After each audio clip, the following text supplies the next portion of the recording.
Ooh, Spooktober. Want to show you guys my thoughts on my initial version of Dash, of something I've been mucking around with. Idea behind the deck is this is a deck really focused on trying to get value out of our weapon Symbiosis Shot. This is probably the best weapon in the entire game. This weapon is, I think, actually broken.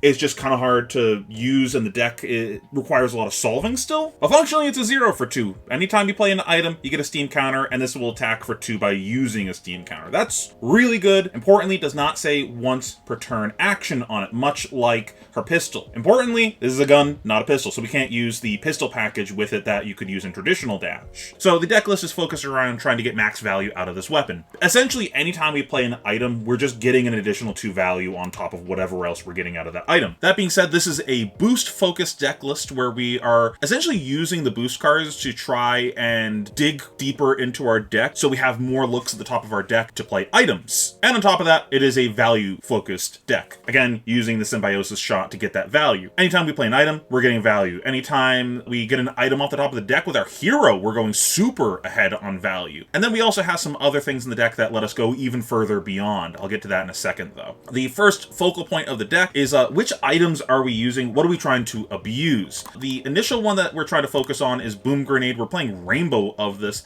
Now, I think it might end up being where we don't play Rainbow of this at the end of the day. For now, I'm starting off with this as it's the most obviously good one, and then we're pairing this with a lot of boost cards that are hitting the break point of 4. Essentially, we're trying to come in for 4 multiple times in a turn, all of them presenting an awkward question for our opponent to answer of, is there a Boom Grenade on top? If there is and you don't block this, you're taking a ton of extra damage. And again, essentially, if we're playing a Boom Grenade, if this connects, we're getting 4 damage out of this, plus we're getting an extra 2 out of our pistol shot. If that's off the top of the deck, we're spending 1 resource for 6 value, and spending 0 cards out of hand to do that. That's ridiculously broken. You don't necessarily have a ton of control over whether or not you can do that, because it has to be on top, your opponent needs to let that connect, but still, it's very good. The value is definitely there in that play. And then beyond that, we have a couple power cards that we're trying to lean into to focus on using. As I see it, these are some of the reasons to be in this deck over the other mechanologists. The first one is BIOS Update. This card is so much better now than it ever has been before. Dash.io has breathed new life into this card. It was always like a decent card before, but you had the issue before where a lot of times you're trying to have raw number of boosts on the chain, so that way you could take advantage of your chain enders like maximum velocity, and this was a good number on a card, but it physically wasn't a boost on the combat chain, making it a nombo with that. But it was also this weird thing where if I'm playing items in my deck, I don't want to be boosting, and when I'm doing the item thing, I don't really want reds. It clashed with both strategies where you didn't want this card when you're doing items, but you didn't want the items when you were boosting, and it was just this weird high rolly card where you just needed the stars to align for it to actually be good in the deck. In Dash.io, though, we don't necessarily have that problem because we're trying to boost, we're trying to play cheap items, we just want the free value off of them, so this card can turn into crazy above rate play some. Imagine we have a Boom Grenade on top and we boost it. You know, we're getting the 3 value from the BIOS update, we put the Boom Grenade into play, getting 4 value out of that, we can crank it getting an action point, and then we're getting another 2 off of our Symbiosis Shot. We're getting, 9 value off of a single card, and then we still have an extra action point at the end of this because we gained an action point through this play by cranking the Boom Grenade. That's some codex level of value right there. Speaking of codex level value, I like to call Spark of Genius the original codex, especially because it's a yellow. This card was already that kind of level of value before, and it's only gone up in value in Dash.io. Essentially, we get to utilize both of our original specializations to get even more value than we used to. Now, where in the past we'd use Spark of Genius to help us assemble our item late game plan with Dash in the pistol plan, instead we just use this as a pure value card. It was already good as a pure value card in the past because you had the great play of just Spark of Genius for 0, grab a Teklo core. That's a great play. We're getting to draw a card off of that. If we boosted this turn, we get the Teklo core, that's worth 4. Ideally, we play cards in our deck that we want to arsenal. Our average card off the top of the deck is probably worth at least 3. So we're getting really good value out of that. Now, we get an additional 2 value on top of that. Really good. But we can also grab other things with it too. Like we could grab, again, classic Boom Grenade, get some more value off of that, and we can crank crank it so we can attack twice with our pistol or something like that, or we could just leave it in play for next turn. I think most of the time you're probably just grabbing a Teklo core because it's that like really consistent guaranteed value. You know what you're getting out of it. It lets you play potentially pitchless rounds. And then the card that like really pushes us over the top and really lets us take advantage of our weapon is a card that both Dash, Dash.io, and Max all utilize very well. High Octane. Very surprised this isn't a specialization, to be honest. This synergizes perfectly with our game plan of doing the item plan and the boost plan, and works perfectly with a gun. Again, it is not a once per turn action. So what we can do is sandbag some steam counters on our gun and then have a turn where we come in blasting multiple times. Like, you know, we pitch a blue, we come in for 1 for 4 multiple times, we get some extra action points, and then we convert all those extra action points into pistol shots, and we just get a bunch of free damage at the end of the turn. And the last really high value thing that we have in the deck is one of my favorite cards in original Dash, and I think it's gotten better in new Dash, which is Tome of Pheano. This card is in a vacuum broken. You spend 1 resource, draw 2 cards, gain a bunch of life. It's always just been a question of how do you actually take advantage of this card, because it doesn't have go again. So decks that can either give it go again, play it at instant speed, or generate extra action points, this is always a card you need to look at because it is in a vacuum broken, as I said. And we are definitely playing a deck that can make some extra action points. If we ever crank an item, we go to 2 action points and then we can play this. So we could like have a turn where we just open with a boom grenade in hand, we crank it, go to 2 action points, get a counter on our symbiosis shot, and then play our Tome of Pheano from Arsenal, and then we draw some cards, gain some life, and then keep going from there and have this like really wide above rate turn. It may not be correct to play 3 of these. It may be something that you want to play a few less because they could potentially clog and it's a block 2. It's not always great. So like maybe it's a 2 of. I think it's good enough that it's worth trying out as the 3 and then kind of shaving from there. Now do keep in mind it is a generic, not a mechanologist card, so this will be a whiff for your boosts, but we're playing Dash.io, not regular Dash, so we'll know when it's on top and we can choose to not boost that card because we know we're going to whiff and kind of play our turn around that, knowing that information that's coming up. I do think there's some potential there for other cards like this though that let us utilize our extra action points better, like Snatch for example. There's definitely some space to throw some cards like that in the deck and experiment around with that and figure out which ones are best in the deck. Snatch is again a very, very powerful card, so that could definitely go in over Tome or something else like one of the random boost cards. The thing with that though is it's not a mechanologist attack, so it wouldn't work with our boom grenade or some of the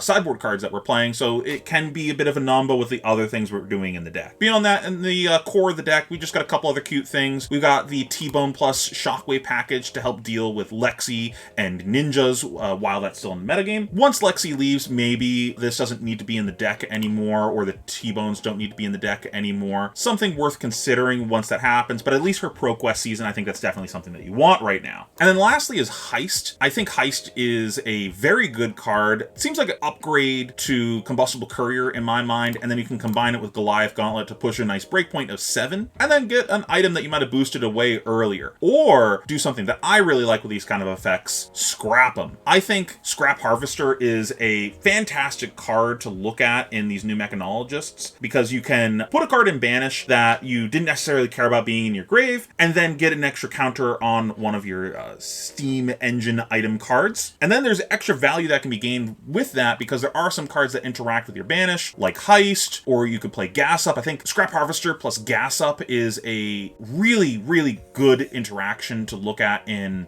Max. I'll be touching on that in another video though. I think this card is very underrated and very powerful. But that's the core of the deck, and then we have our sideboard, which is just some like tech cards for specific matchups. We've got our extra piece of Arcane Barrier in Visiatronic Model. We've got some TikTok clocks. I think this is like something that I would consider playing in the early weeks of the metagame when everyone just wants to play Mechanologist. This is just like back-breaking card in a Mechanologist mirror, just getting to nuke their items because you had this on top of your deck and they said no blocks. If Mechanologist isn't popular in your area or it falls out of the metagame, probably a card that you can shave from the deck. But while everyone's like, I gotta play the new stuff, definitely a card I would look at playing. Like I said before, we got the T-Bones. I don't think I would play this in the deck all the time. It doesn't push the breakpoint, and we care a lot about that with the boom grenades, but definitely worthy inclusion while Lexi's in the metagame. And then we have a package of some other items in here. Something that I was originally concerned about with Dash was your ability to get fatigued since you didn't have the pistol plan. But I think that was alleviated a bit when I saw the script cards. This one is an Anthem, kind of like an Art of War style effect that gives all of your attacks +1. This gives all of their action cards -1 while defending. It can create situations where they just like cannot stop the damage that you're presenting, letting you go super over the top and above rate. I think these are definitely worth looking at into fatigue matchups, or just like against 3-block heavy decks that are going to just say, I can't beat you in a race, so I'm just going to block you. And then this synergizes great with your Scrap Harvester. Like, imagine getting a script in play for 3 rounds.